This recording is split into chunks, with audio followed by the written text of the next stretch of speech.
El acontecimiento más significativo de la historia de la música occidental fue sin duda la polifonía. Comenzó como un acompañamiento no escrito del canto llano y sirvió como un medio para aumentar el esplendor y solemnidad de los cultos eclesiásticos desde el siglo IX.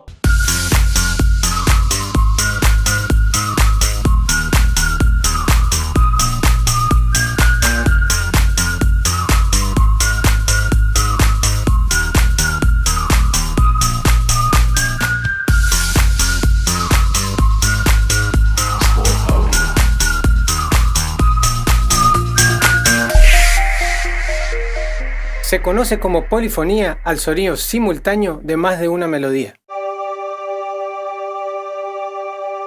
Tenemos que depender, por lo tanto, de los tratados teóricos para el conocimiento de su desarrollo. No podemos saber con cuánta precisión los ejemplos teóricos reflejan las verdaderas prácticas de interpretación de la época. En los primeros tratados sobre introducción armónica de autores contemporáneos se introduce el término órgano. Este término implica notas diferentes que suenan simultáneamente. Según los tratados de Enchiriadis, los diferentes tipos de órgano que ilustran derivan todos de la aplicación de un principio básico: la duplicación de un canto llano preexistente en movimiento paralelo a un intervalo de cuarta, quinta u octava.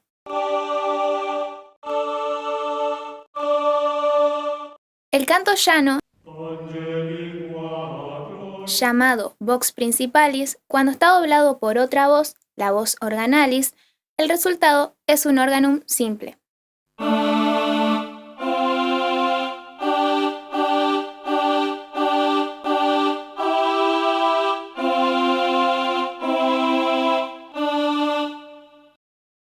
Por otro lado, una o dos nuevas voces que doblan a la octava producen el órganum compuesto.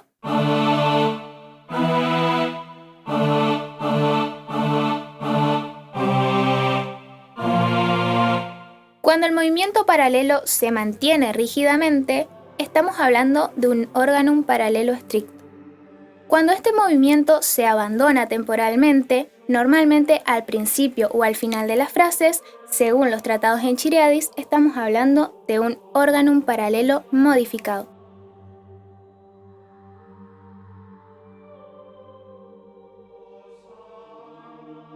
El órganum paralelo modificado presenta un aspecto diferente, ya que introduce procedimientos que constituyen al primer paso hacia la verdadera polifonía. El paralelismo estricto se varía con los movimientos oblicuos y contrarios. Después de los tratados de Enchiriadis, el siguiente en describir e ilustrar el órganum fue Guido de Arezzo. Para su contribución, Guido rechazó la quinta y la segunda menor, limitando a 4 los intervalos disponibles diferente al unísono. Otra innovación permitida fue el cruce de la voz principal con la organal. Aquí daremos un ejemplo del microlobus de Guido de Arezzo.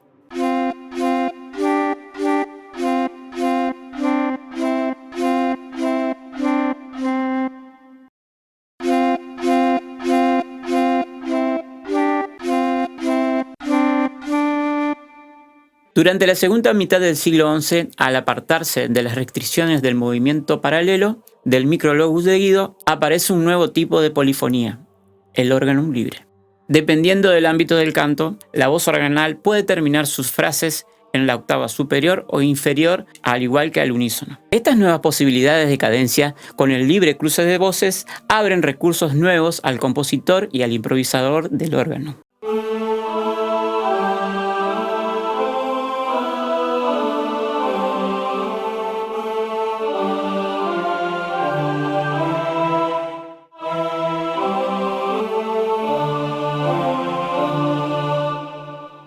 Además, se rehabilita la quinta excluida por Guido, las segundas y las terceras se utilizan como antes y se introduce una séptima. El desarrollo de la polifonía del siglo XII nos lleva a Limogne. El órganum de este periodo suele atribuirse a la escuela de San Marcial. En la polifonía de San Marcial se pueden distinguir con claridad dos estilos de órganum. Uno conocido como órganum melismático y el otro un estilo de discanto desarrollado. En el órgano melismático desaparece prácticamente la escritura de nota contra nota y encontramos una voz organal con varias o muchas notas contra cada nota del canto. En este estilo de órgano comenzó a llamarse tenor, del latín tenere, al canto llano o voz principal. El término tenor se refiere normalmente a la parte más grave de una pieza polifónica. La naturaleza de estas partes de tenor hacen pensar que el estilo de nota tenida sería una descripción más precisa del órgano melismático. La voz añadida es ciertamente melismática, pero los tenores pueden ser enteramente silábicos. En el siguiente ejemplo podemos observar una extensión melismática donde la voz inferior debe mantener algunas notas mucho más largas que otras.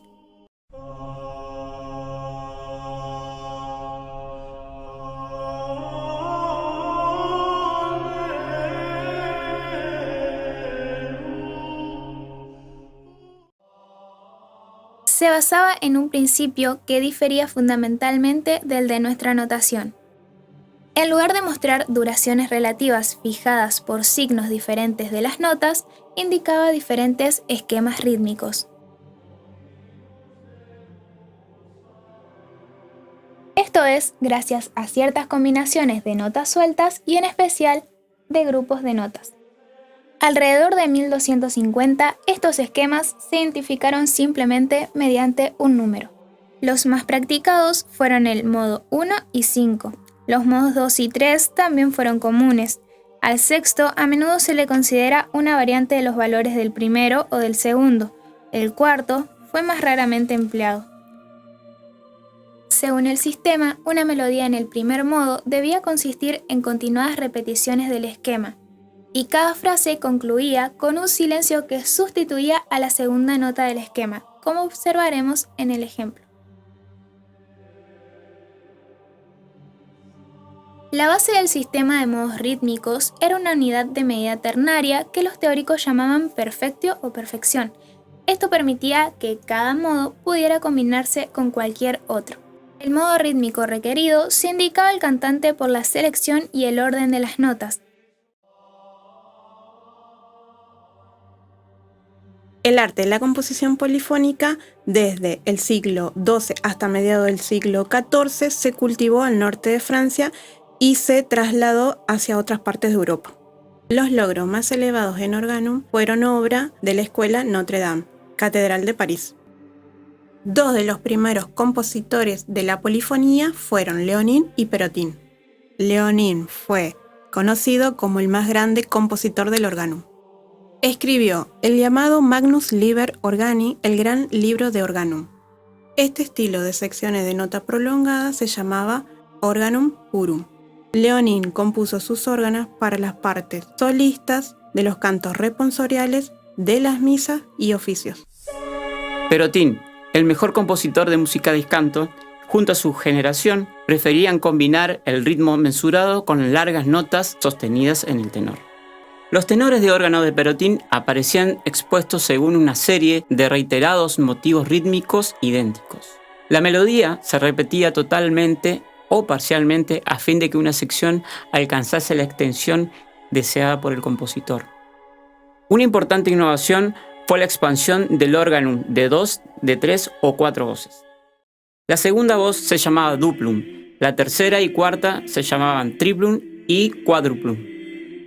Los mismos términos designaban a su composición en su conjunto, es decir, por ejemplo, un órgano a 3 voces era denominado organum triplum.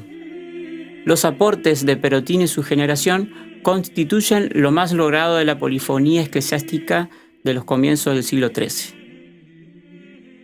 El conductus se desarrolló a partir de fuentes semilitúrgicas, tales como el himno y la secuencia, aunque más adelante emitió textos profanos.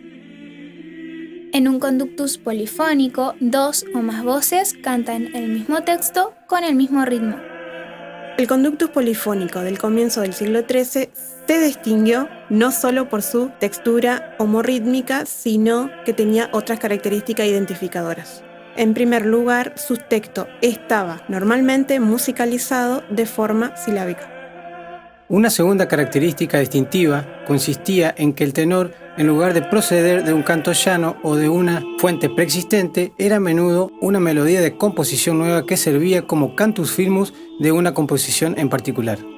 El conductus y su antecesor, el versus, constituyeron la primera expresión en la historia de la música occidental del concepto de una obra polifónica totalmente original.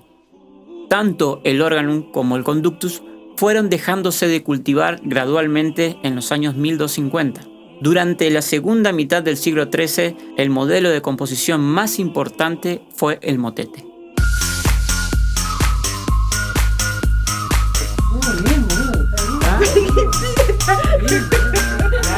Aquí daremos, pero ahí estoy. Somos 51. Tenores de órgano de Pérez.